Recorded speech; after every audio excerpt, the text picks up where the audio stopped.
السلام علیکم ورحمۃ اللہ وبرکاتہ۔ عزیز دوستو، رمضان المبارک کا تیسرا اور آخری عشرہ الحمدللہ شروع ہو چکا ہے، اور آج سے ہم ایک نیا سلسلہ شروع کریں گے، اور وہ سلسلہ یہ ہے کہ قرآن کریم کی جو اخیر کی 10 صورتیں ہیں جو ہم عموماً نمازوں میں سنن و نوافل میں پڑھتے ہیں، تو ان صورتوں میں ہم انسانوں کو کیا کہا جا رہا ہے، اللہ تبارک و تعالی ہم سے کیا کہہ رہے ہیں، ان صورتوں کا پیغام کیا ہے، ہم اس چیز کو جاننے کی انشاءاللہ کوشش کریں گے۔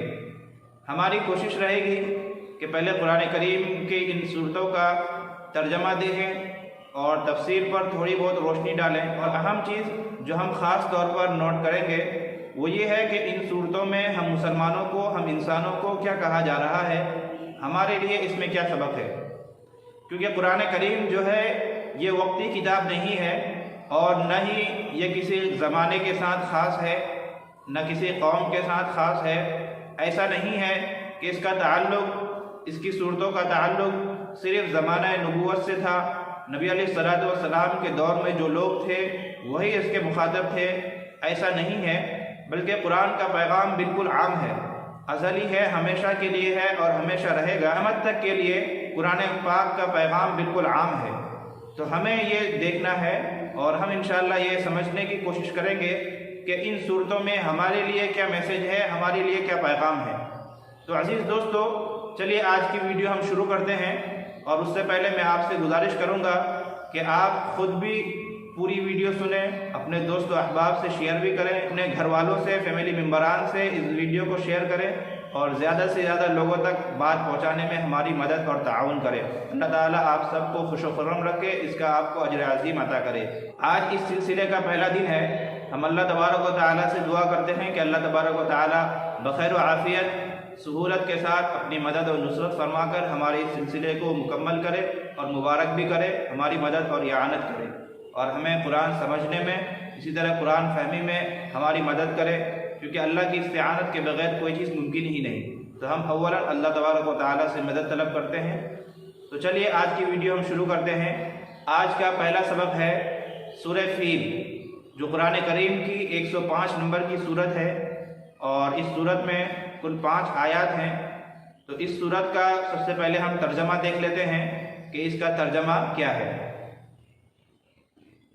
بسم اللہ الرحمن الرحیم، شروع اللہ کے نام سے جو بے حد مہربان، نہایت رحم کرنے والا ہے۔ الم تر کیف فعل ربک باصحاب الفیل، کیا آپ نے نہیں دیکھا کہ آپ کے رب نے ہاتھی والوں کے ساتھ کیسا معاملہ کیا۔ الم یجعل کیدہم فی تضلیل، کیا اللہ تعالیٰ نے ان کے مکر کو اور ان کی سازش کو ناکام نہیں کر دیا۔ وَأَرْسَلَ عَلَيْهِمْ طَيْرًا أَبَابِيلَ، اور ان پر جھنڈ کے جھنڈ پرندے بھیجے، تَرْمِيهِمْ بِحِجَارَةٍ مِّن سِجِّيلٍ، جو پھینک رہے تھے ان پر مٹی کے پکے ہوئے پتھر کو، فَجَعَلَهُمْ كَعَصْفٍ مَّأْكُولٍ، چنانچہ ان کو ایسا کر دیا جیسا کہ کھایا ہوا بھوسا۔ یہ اس سورت مبارک کا ترجمہ ہے جو میں نے آپ کے سامنے پڑھ کر سنایا ہے۔ یہ سورہ فیل ہے، اور اس سورت میں اصحاب فیل یعنی ہاتھی والوں کے واقعہ کا ذکر ہے۔ ان لوگوں نے کعبہ شریف کو ڈھانے اور مسمار کرنے کا عزم کیا تھا، اور ایک بہت ہی بڑی فوج لے کر آ رہے تھے، تو اللہ تبارک و تعالیٰ نے معمولی پرندوں کے ذریعے اس پورے لشکر پر عذاب نازل کر کے انہیں نیست و نابود کر دیا، اور کعبہ کو بچا لیا، اور ان کے عزائم کو خاک کر دیا۔ تو یہ سورہ فیل ہے۔ اس صورت میں فیل والوں یعنی ہاتھی والوں کا ذکر ہے۔ یہ ایک ابرہہ نامی شخص تھا جو یمن کا حکمران تھا، وہاں کا گورنر تھا، اور وہ نصرانی تھا، حضرت عیسیٰ علیہ السلام کے مذہب کا ماننے والا تھا۔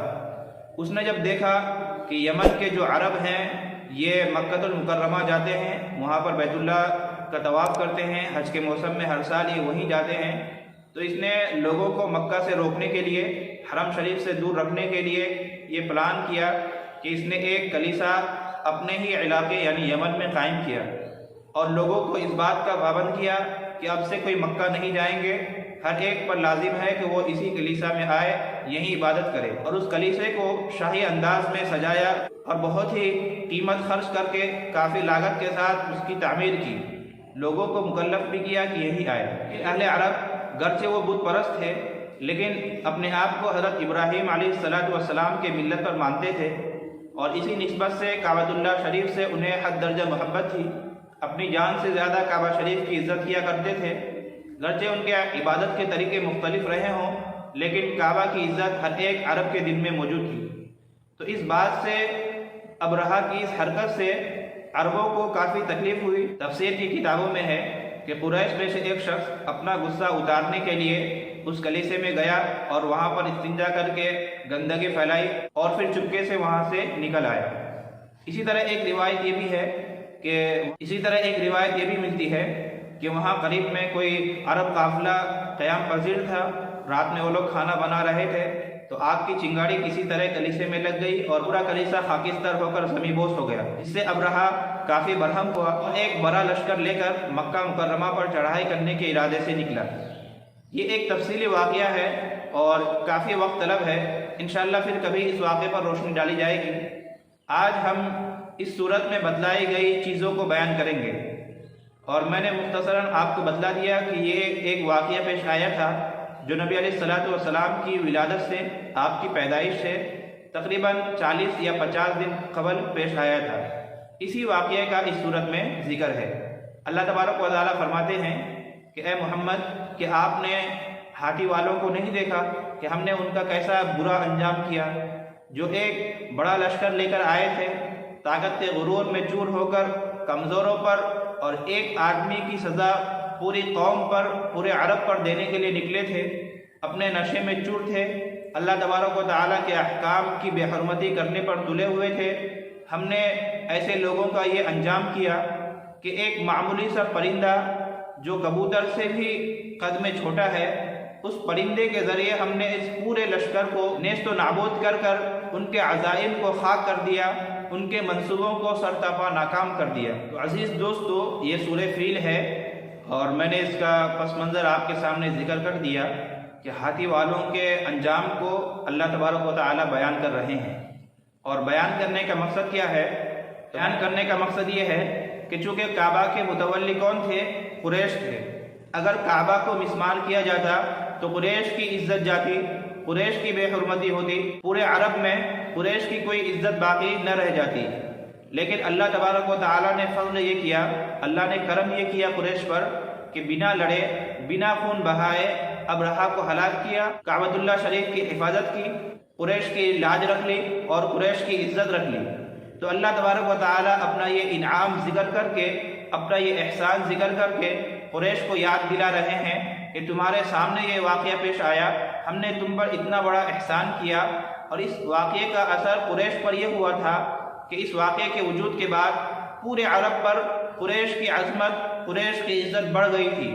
سارے لوگ سمجھ گئے تھے کہ قریش یہ کعبۃ اللہ شریف کے متولی ہیں، اللہ کے گھر کے نگہداشت کرنے والے ہیں، لہذا یہ اللہ کے محبوب بندے ہیں۔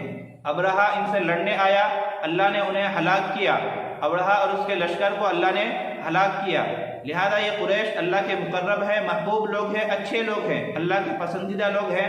لہذا ہر ایک انسان، عرب کا ہر ایک بندہ قریش سے محبت کرتا، نہ ان سے کوئی تعرض کرتا، نہ ان کے قافلوں کو کوئی لوٹتا۔ تو اللہ تبارک و تعالی اپنا اتنا بڑا احسان ذکر کر کے قریش کو احساس دلا رہے ہیں اور قریش کو غیرت دلا رہے ہیں کہ اے قریش، کیا اب بھی وہ وقت نہیں آیا کہ تم اللہ تبارک و تعالیٰ کی اس نعمت کا شکر ادا کرتے ہوئے ایک اللہ کی عبادت کرو اور جناب نبی کریم صلی اللہ علیہ وسلم کے پیغام کو مان لو، قرآن جو کہہ رہا ہے اس کو تسلیم کر لو، اللہ پر ایمان لے آؤ۔ گویا کہ فیل والوں کا واقعہ ذکر کر کے اللہ تبارک و تعالیٰ قریش کو احساس دلا رہے ہیں، انہیں غیرت دلا رہے ہیں کہ کیا اب بھی وہ وقت نہیں آیا کہ تم اللہ پر ایمان لے آؤ؟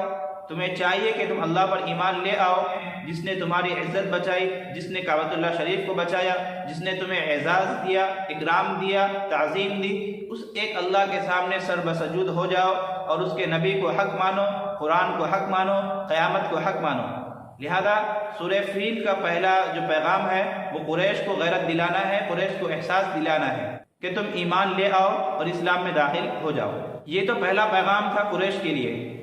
ہم چونکہ بہت ہی بعد کے لوگ ہیں، 1400 سال بعد ہمارا وجود ہوا ہے، 14-15 صدی بعد کے لوگوں کے لیے قرآن کریم کی اس صورت میں کیا میسج ہے اور کیا پیغام ہے؟ تو میرے بھائیوں، ہمارے لیے پہلا پیغام یہی ہے کہ اللہ تعالیٰ کے احکام کی بے حرمتی کرنے پر اللہ تعالیٰ کے عذاب اور عقاب سے ہمیں ڈرنا ہے۔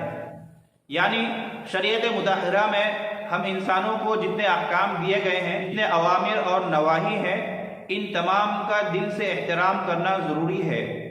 کسی ایک حکم کی بھی بے حرمتی نہیں کرنی، ورنہ اللہ تبارک و تعالیٰ کے عذاب اور عقاب سے ہمیں ڈرنا چاہیے۔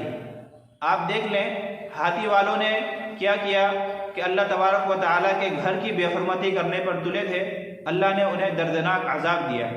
لہذا جو آج بھی اگر اللہ تبارک و تعالیٰ کے احکام کی، اللہ کے شریعت کی بے حرمتی کرے گا، اسے ڈرنا چاہیے کہ مبادا کہیں دنیا ہی میں اس طرح کی عذاب اس پر مسلط نہ ہو جائے جس طرح کے فیل والوں کے ساتھ ہوا۔ اور اگر دنیا میں عذاب نہ آئے فوری طور پر، اللہ تعالیٰ کسی مصلحت سے عذاب روک لے، تو کل قیامت کے دن تو پھر طے ہی ہے، قیامت کے دن تو عذاب ملنی ہی ہے۔ لہذا اللہ کے احکام کی بے حرمتی نہیں کرنی چاہیے۔ جیسے کہ دیکھا گیا، آج بعض لوگ داڑھی کی مذاق اڑاتے ہیں، قرآن کریم کے حفظ کرنے کو فضول جانتے ہیں، اسی طرح اور دیگر شعائر اسلام کی بے حرمتی کرتے ہیں۔ چاہے وہ مسلمان ہو یا غیر مسلم، سے لوگوں کو ڈرنا چاہیے کہ اب بھی وہ باز آ جائے، ورنہ کہیں ایسا نہ ہو کہ دنیا ہی میں پکڑ ہو جائے۔ اور اگر دنیا سے بچ بھی گئے تو آخرت میں تو کہیں بچ نہیں سکتے، وہاں پر تو اللہ کی گرفت ہونی ہی ہے۔ لہذا سورہ فیل سے سبق لیتے ہوئے تمام انسانوں پر لازم ہے کہ وہ احکام الہی کی بے حرمتی کرنے سے باز آ جائے اور احکام الہی کی عظمت اور اس کی وقعت کو اپنے دل میں محسوس کریں۔ اسی طرح دوسرا پیغام ہمارے لیے یہ ہے کہ اس صورت میں کہا گیا وَأَرْسَلَ عَلَيْهِمْ طَيْرًا أَبَابِيلَ، یعنی پرندے بھیجنے کی جو بات ہے، اللہ نے کہا کہ ہم نے بھیجا، گویا کہ اس کام کو اللہ نے اپنی جانب منسوب کیا۔ اس سے پتہ یہ چلتا ہے کہ ہر چیز کا متصرف حقیقی اللہ تبارک و تعالیٰ کی ذات ہے۔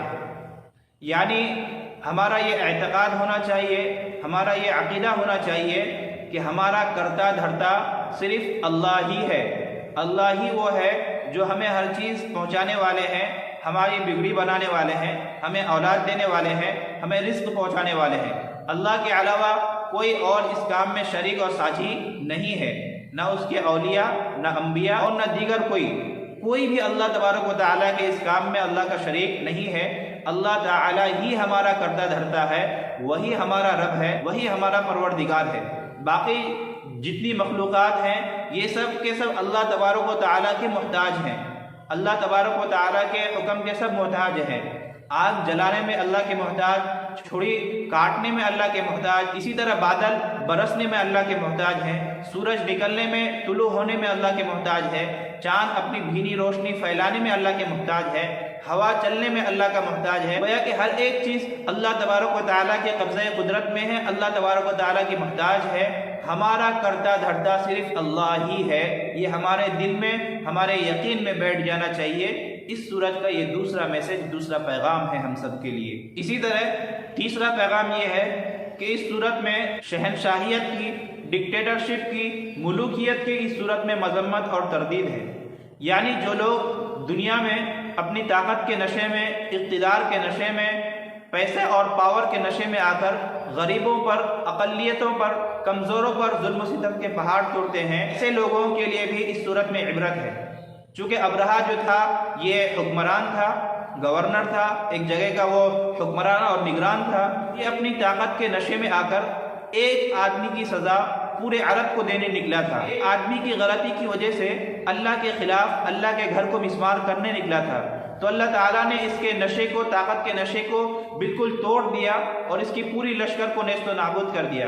تو اس سے سبق ملتا ہے کہ دور حاضر میں بھی جو لوگ صاحب اقتدار ہیں، اکثریت میں ہیں، وہ اقلیت پر اگر ظلم کر رہے ہیں، کمزوروں پر ظلم کر رہے ہیں، یا اسی طرح جو آدمی گاؤں کا بڑا ہے، سرپنچ ہے، مالدار ہے، پیسے والا ہے، طاقت والا ہے، تو وہ کسی کمزور پر، کسی غریب پر، کسی ایسے انسان پر جو بے سہارا ہے، اس پر ظلم و جور کرتا ہے، اسے ستاتا ہے، تکلیف پہنچاتا ہے، تو ایسے انسان کو بھی ڈرنا چاہیے ہی، اس صورت سے عبرت لینی چاہیے کہ کہیں ایسا نہ ہو کہ دنیا ہی میں ہماری گرفت ہو جائے، جیسے کہ ہاتھی والوں کے ساتھ ہوا، یا اگر دنیا سے بچ گئے تو آخرت میں تو کہیں بچ نہیں سکتے۔ مظلوم کی دعا اللہ کے یہاں سب سے زیادہ سنی جاتی ہے، لہذا کسی کمزور کو تکلیف پہنچانے کسی پر ظلم کرنے سے، مظلوم کی آہ سے ہم سب کو بچنا چاہیے۔ اس سورت کا یہ تیسرا پیغام ہے۔ اسی طرح ایک پیغام یہ بھی ملتا ہے سورہ فیل سے کہ ظلم کو کسی حال میں بھی برداشت نہیں کرنا چاہیے۔ کسی نے کیا خوب کہا ہے کہ ظلم کو برداشت کرنا گویا کہ ظالم کو تکلیف پہنچانا ہے اور ظالم کی مدد کرنا ہے۔ اللہ تبارک و تعالیٰ بھی ظالم کو نہیں بخشتے۔ ابرہہ جو ظالم تھا، اللہ نے فوری پکڑ کی اور اس کا انجام دنیا ہی میں بد سے بدتر کر دیا۔ لہذا کسی بھی صورت میں انسان کو چاہیے کہ ظلم کو برداشت نہ کرے۔ اگر آپ پر ظلم ہو رہا ہو یا آپ کے سامنے کسی غریب پر ظلم ہو رہا ہے تو آپ کو چاہیے کہ ظالم کے خلاف کھڑے ہو جائیں، ظلم کے خلاف آواز بلند کریں۔ فی زماننا یہ بات تو بالکل عام ہے، ہر ایک طاقتور دوسرے انسان پر ظلم کرنے پر تلا ہے۔ تو ہمیں چاہیے کہ ہم ظالم کے ہاتھ کو روکیں۔ ظالم کو روکنا گویا کہ خود اس پر بھی احسان کرنا ہے، اس طور پر کہ اگر آپ اس کو روکیں گے وہ ظلم سے رک جائے گا، مظلوم کی دعا سے بچ جائے گا۔ لہذا اللہ تبارک و تعالیٰ کی گرفت سے، اللہ کے عذاب سے اور ظلم کے وبال سے وہ بچ جائے گا۔ گویا کہ آپ ظالم کو روک کر، ظلم سے اسے روک کر اس پر انعام کر رہے ہیں، اس پر احسان کر رہے ہیں، اسے وبا سے، اللہ کے عذاب سے بچا رہے ہیں۔ تو اس صورت سے ہمیں ایک سبق یہ بھی ملتا ہے کہ ہمیں کسی بھی صورت میں ظلم کو برداشت نہیں کرنا چاہیے، ظالم کے خلاف کھڑے ہونا چاہیے۔ عزیز دوستو، یہ سورہ فیل ہے، میں نے اس کا ترجمہ آپ کے سامنے پیش کیا اور اس سے ہمیں کیا سبق ملتا ہے، کچھ موٹی موٹی باتیں آپ کی خدمت میں پیش کرنے کی سعادت حاصل کی ہے۔ اگر مجھ سے کوئی غلطی ہوئی ہے تو آپ مجھے متنبہ کریں، یا آپ کے ذہن میں کوئی اور مفید نکتہ ہو تو وہ بھی ہم سے ضرور شیئر کریں تاکہ ہمارے علم میں بھی اضافہ ہو، آپ کو بھی فائدہ پہنچے۔ ناظرین کرام، پھر سے میں آپ تمام کا شکر گزار ہوں کہ آپ نے یہاں تک ہماری ویڈیو کو سنا اور دیکھا۔ اللہ تبارک و تعالیٰ آپ تمام کو اس کا اجر عظیم دے۔ آپ سے گزارش ہے کہ خود بھی اس سے فائدہ اٹھائیں، دوسرے لوگوں کو بھی اس سے فائدہ پہنچائیں اور زیادہ سے زیادہ شیئر کریں اور دین کے بات کو نشر کرنے میں ہمارا ساتھ دیں، ہمارا تعاون کریں۔ اللہ تبارک و تعالیٰ آپ تمام سے راضی ہو اور رمضان المبارک کے اس مہینے میں خاص دعاؤں میں اس ناجیز کو یاد رکھے۔ والسلام ورحمۃ اللہ وبرکاتہ۔